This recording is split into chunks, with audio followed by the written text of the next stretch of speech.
Imagina esto, una ciudad que durante más de 1000 años fue sinónimo de poder absoluto, riqueza inimaginable y fe inquebrantable. Una ciudad que había resistido invasiones, traiciones, guerras y siglos de historia, hasta que, en cuestión de semanas, todo cambió para siempre. Esa ciudad era Constantinopla. Y lo que estás a punto de escuchar no es solo la historia de una caída. Es la historia de cómo el mundo entero cambió de dirección en un solo momento. Durante siglos, Constantinopla no fue simplemente una ciudad. Fue la ciudad. El corazón del mundo cristiano oriental, el puente entre Europa y Asia, la joya más codiciada del planeta. Sus murallas, conocidas como las murallas de Teodosio, eran consideradas prácticamente imposibles de atravesar. No eran solo gruesas, eran legendarias. Ejércitos enteros habían fracasado frente a ellas. Dentro de la ciudad, el esplendor era abrumador. La majestuosa Santa Sofía se alzaba como una obra arquitectónica sin igual, una mezcla perfecta de ingeniería, arte y fe. Su cúpula parecía flotar en el aire, como si desafiara las leyes de la física. A su alrededor, el hipódromo vibraba con carreras, celebraciones y vida política. Constantinopla no solo era poderosa, era viva, dinámica, imponente. Era rica, conectada, sofisticada. Un lugar donde se mezclaban culturas, idiomas, ideas. Un verdadero centro del mundo. Pero ese brillo estaba empezando a apagarse. Con el paso de los siglos, el Imperio bizantino comenzó a encogerse. Territorios que antes eran suyos fueron cayendo uno tras otro. Regiones enteras se perdieron. Lo que una vez fue un imperio inmenso se convirtió en una sombra de sí mismo. Y lo peor no fue solo la pérdida de tierras. Fue el aislamiento. Constantinopla quedó rodeada, aislada, encerrada en sí misma. Los otomanos dominaban los alrededores, cerrando lentamente el cerco. Ya no era el centro del mundo, ahora era una isla sitiada en tierra firme. La población también se desplomó. De cientos de miles de habitantes, a apenas unos 50,000. Calles vacías. Barrios abandonados. Edificios en ruinas. La gran ciudad estaba muriendo lentamente. Mientras tanto, algo crecía en el horizonte. Un nuevo poder. Una nueva fuerza. Una nueva ambición. El Imperio Otomano. De origen turco, este imperio había comenzado como una pequeña potencia en Asia Menor. Pero no se quedó ahí. Se expandió con una velocidad impresionante, conquistando territorios, derrotando enemigos, consolidando poder. Anatolia cayó. Luego los Balcanes. Y con cada victoria, el poder otomano se volvía más sólido, más organizado, más imparable. Pero había un objetivo que superaba a todos los demás. Constantinopla. No solo por su riqueza, no solo por su posición estratégica, sino por lo que representaba. Conquistarla no era solo una victoria militar, era una declaración al mundo. Mientras el peligro crecía, dentro de Constantinopla la desesperación aumentaba. El emperador bizantino sabía que no podían resistir solos. Necesitaban ayuda. Necesitaban aliados. Necesitaban a Europa. Uno de los intentos más desesperados vino de Manuel II Paleólogo, quien viajó personalmente por Europa buscando apoyo. Pidió ayuda a reyes, a potencias, a líderes cristianos. Pero la respuesta fue fría. Europa estaba dividida, ocupada en sus propios conflictos. Algunos no confiaban en los bizantinos. Otros simplemente no querían involucrarse. Constantinopla estaba sola. Y entonces apareció él. Mehmed II. Joven. Ambicioso. Inteligente. Obsesivo. No era un líder cualquiera. Tenía un objetivo claro desde el principio: conquistar Constantinopla. Y no era una idea vaga, era una obsesión. Estudió la ciudad. Analizó sus defensas. Aprendió de los errores de quienes lo intentaron antes. Y empezó a prepararse. Mandó a construir una fortaleza impresionante, Rumeli Hisar. Ubicada estratégicamente en el estrecho del Bósforo, esta fortaleza le permitió controlar el tráfico marítimo y aislar aún más a Constantinopla. Pero eso era solo el comienzo. Mehmed sabía que para derribar las murallas más fuertes del mundo, necesitaba algo nuevo. Algo que nadie hubiera visto antes. Y ahí entra una de las innovaciones más impactantes de la historia militar. Los cañones gigantes. Diseñados por un ingeniero húngaro, estas armas eran monstruosas. Capaces de lanzar proyectiles enormes con una fuerza devastadora. Eran lentos, difíciles de manejar, pero increíblemente poderosos. Por primera vez en la historia, las murallas ya no eran invencibles.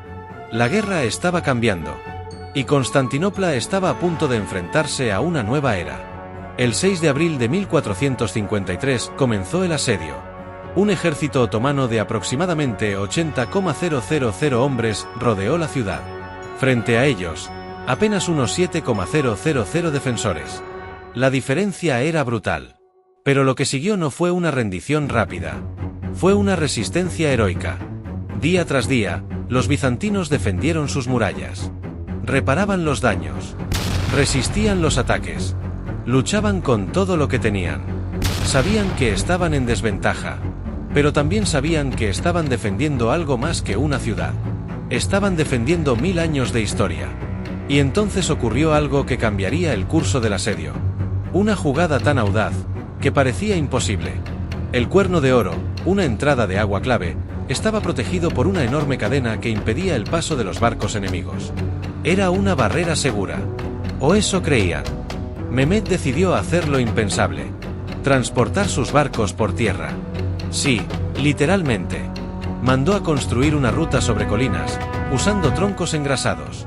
Y en una operación increíble, movió toda una flota por tierra, rodeando la cadena y entrando al Cuerno de Oro. De repente, la ciudad estaba siendo atacada desde un nuevo frente. El impacto psicológico fue devastador.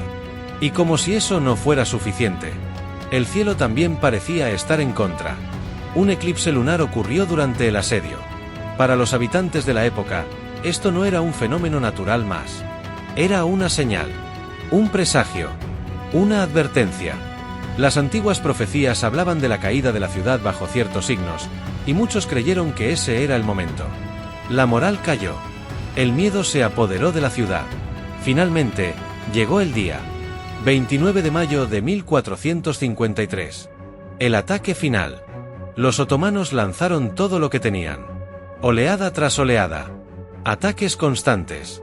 Presión total. En medio del caos, ocurrió algo crucial. Giovanni Giustiniani, uno de los principales comandantes defensores, fue gravemente herido. Su retirada desmoralizó a las tropas. Y entonces, una brecha. Una pequeña entrada. Una puerta olvidada. Una oportunidad. Los otomanos entraron. El emperador Constantino XI Paleólogo, en lugar de huir, decidió quedarse y luchar. Se quitó sus insignias imperiales y se lanzó al combate. Nunca se encontró su cuerpo. La ciudad había caído. Pero la historia no termina ahí. Porque Constantinopla no fue destruida. Fue transformada. Bajo el control otomano, la ciudad pasó a llamarse Estambul. Y lejos de ser abandonada, fue revitalizada. Santa Sofía fue convertida en mezquita. No destruida, adaptada. Integrada en una nueva cultura. Se implementaron políticas de reconstrucción. Se incentivó la llegada de población. Se promovió la diversidad religiosa. La ciudad volvió a crecer. Se construyeron nuevas estructuras emblemáticas. El Gran Bazar, el Palacio de Topkapi, la Mezquita de Fatih. Estambul se convirtió en una metrópolis vibrante otra vez. Un centro de comercio, cultura y poder. Personas de diferentes religiones y culturas convivían. Era una ciudad multicultural, dinámica, en expansión. Y las consecuencias fueron globales. Intelectuales bizantinos huyeron hacia Europa, llevando consigo conocimientos clásicos que impulsarían el Renacimiento. Las rutas comerciales cambiaron. Europa buscó nuevas formas de llegar a Asia. Y ese impulso, eventualmente llevó a exploraciones como el viaje de Cristóbal Colón en 1492. La caída de una ciudad cambió el mundo. El Imperio Otomano se consolidó como una superpotencia. Estambul se convirtió en el centro de un imperio que dominaría durante siglos. La ciudad volvió a ser el corazón del mundo, pero bajo una nueva bandera. Años después, tras la expulsión de judíos de España en 1492, muchos sefardíes encontraron refugio en Estambul. La ciudad se volvió aún más diversa, más rica culturalmente, más compleja. Y el crecimiento no se detuvo. Para el siglo siguiente, Estambul era una de las ciudades más pobladas de Europa. Más de 200,000 habitantes. Un renacimiento total. Pero lo más importante fue el impacto histórico. El fin del Imperio Romano de Oriente. el fin de una era que había durado más de 1000 años. Y el inicio de otra completamente diferente. Cambió la religión. Cambió la cultura. Cambió el comercio. Cambió la geopolítica. Cambió el mundo. Porque a veces, la caída de una ciudad no es el final. Es el comienzo de todo lo que viene después. Ahora ve este vídeo, porque ahí te muestro cómo era New York en los años 1600, que terminaría dominando el mundo moderno.